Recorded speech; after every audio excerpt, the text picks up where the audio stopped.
Another 5-minute mystery. Hello?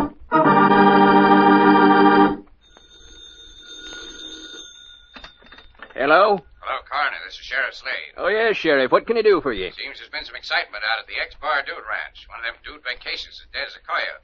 Okay, Sheriff. I'll meet you out there in about a half an hour. Right?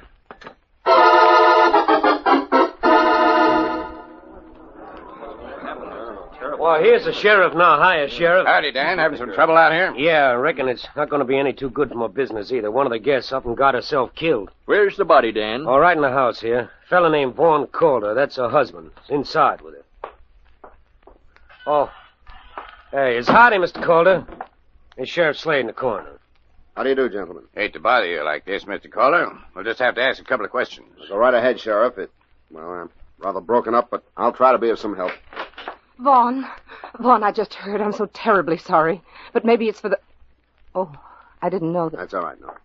This is Sheriff Slade in the coroner. This is Nora Bradley, gentlemen. Any relation to you, Mr. Calder? Why, no, we're going to be married, that's all. Then I reckon you and your wife weren't hitting it off so well. There's no use my hiding anything. We weren't hitting it off. She'd known about Nora and me for some time now. I'd asked her a dozen times for a divorce. She wouldn't give it to me. But I wouldn't have had anything like this happen. I didn't hate her. How did she die, Mr. Calder? She was bitten by a rattlesnake. You can see the little hole in her arm. Will you take a look at the body, Coroner? Sure. Go on, Mr. Calder. We were out riding this morning. We'd gotten off the horses to rest for a while. I had my back turned to her for a few moments as I tied the horses to a tree. I heard her scream. I turned around, and there was a large rattlesnake a few feet away from her, poised to strike. I saw the fangs shoot out from its mouth and plunge into her arm. It was horrible. Then what happened? Well, we were only 10 minutes from the ranch. I got her back here as fast as I could. She was dead when I arrived. What's your report, Coroner? Everything's as he says, Sheriff. Small puncture in the left forearm, accompanied by large swelling of the surrounding tissue.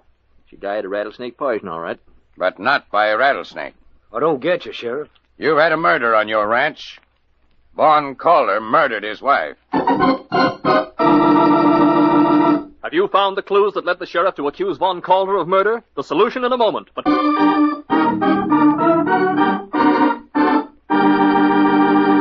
And now, back to our story. What are you trying to do? The coroner just told you she died of rattlesnake poison. There's no doubt about that, Calder. But it weren't administered by a rattlesnake. You injected poisonous venom into your wife's arm with a hypodermic needle, then watched her die a slow, painful death. And like most people, you don't know much about snakes, Calder. That evil-looking thing that the snake shoots from its mouth is not a fang. That's just the tongue. Every snake has that, poisonous or non-poisonous. But the real fangs, and I said fangs, plural, are two long teeth in the forward part of the mouth, which are never seen. If she'd been bitten by a real rattler, she'd have two punctures instead of one.